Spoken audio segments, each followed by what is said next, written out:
Okay, verses 3 and 4.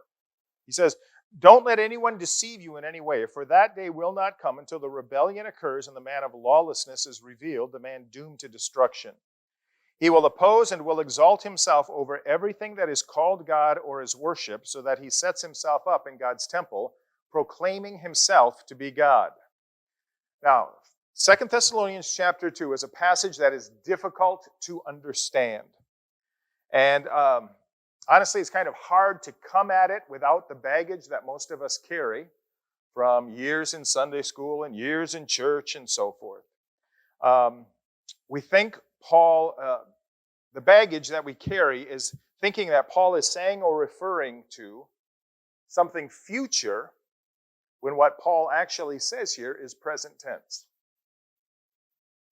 So, like for instance, the New International Version uses a lot of future tense. He will oppose, this is verse 4, he will oppose, he will exalt himself. That's all future tense, but the way it's actually written is present tense. So it's happening. Paul writes it as if it's happening in his time.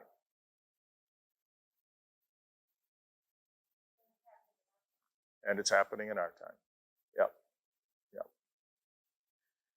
So the NIV has interpreted much of this as pointing to the future, but Paul writes it as if these signs are happening as he writes. So don't think that these are things that we are to look for in the future, but Paul saw these things happening during his life and ministry. So that's why these words are relevant to the immediate needs of the Thessalonians. But these things continue to be true even today. So let's look at what Paul says in these verses. Paul says that we will not be gathered together with Christ until the rebellion. Now that word is apostasy. And the word apostasy means a turning away from Christ. But Paul does not say this is something that will happen in the future. He is saying that the rebellion, because rebellion is a noun. Okay, it's not a verb, it doesn't have a time attached to it. And from the rest of these verses, Paul seems to be saying that he is seeing the rebellion even as he writes.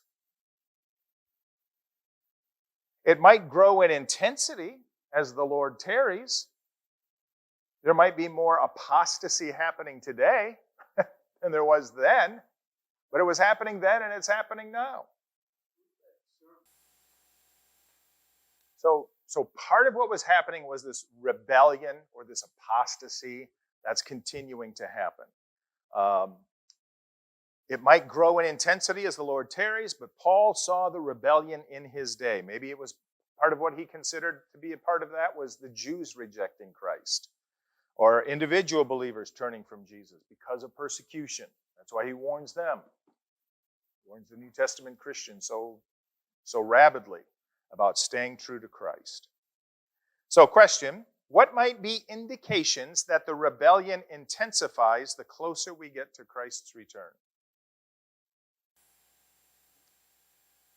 All right, so he goes on here and he says, so something that has to happen, it's happening, maybe it will intensify the closer we get to Christ's return, is this rebellion.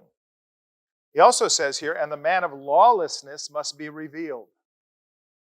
1 John 1:18 says, "Dear children, this is the last hour, and as you have heard that the Antichrist is coming, even now many Antichrists have come," as Joyce was talking about in her conversation with her granddaughter. 1 John 4:3 says, "Every spirit that does not acknowledge Jesus is not from God. This is the spirit of the Antichrist, which you have heard is coming, and even now is already in the world." Okay, so the spirit of the Antichrist was very active, even in New Testament times. There are many Antichrists even now. Even now. Why? Because of the spirit of Antichrist. The devil is alive and active.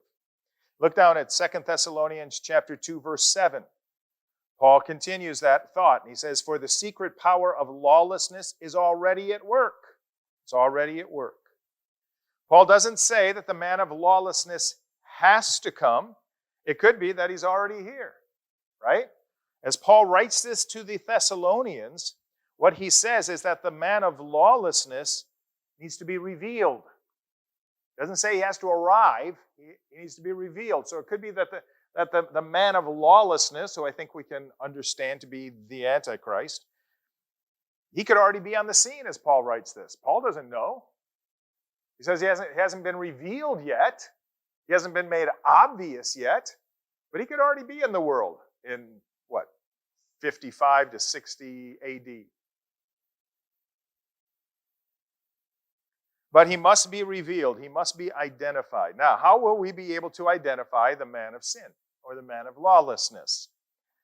Now, remember, these ways of identifying him are not actually written in the future tense, as Paul writes this. He writes them in present tense. He opposes and exalts himself over everything that is called God or is worshipped. And like all of God's opponents throughout history, he will oppress God's people. He will assume the place of God and demand worship. And then finally, God will intervene and put an end to his presumption. And Paul says here, so that he sets himself up in God's temple, proclaiming himself to be God. Now, what isn't clear here is whether Paul is saying this individual will literally walk into a physically constructed temple and into the Holy of Holies and sit down and declare to be God and to be worshiped as God. Or if Paul is saying that this person's pride and arrogance will be so brazen, it will be as if he just walked into the temple and took his place in the Holy of Holies.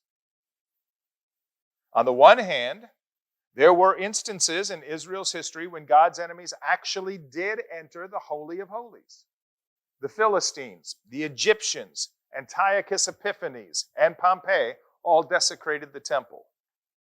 But if Paul is referring to actually entering into a physically constructed temple, then that makes the immediacy of these warnings less immediate. Why? Because temple's been destroyed. There hasn't been a physical temple since 70 AD. So, there are some who are very adamant, no, he's talking about the physical temple and a guy has to go in and sit in the Holy of Holies. And there are others who say probably what Paul is talking about here, because of the immediacy with which he's trying to speak to the Thessalonians, he's talking about it would be as if, like I said, this is probably 55, maybe to 65 AD. The temple was then still standing, but would this all of a sudden become moot 30 years later when the temple was destroyed? So, but those are signs we need to look for, okay? The man of lawlessness will want to be worshipped.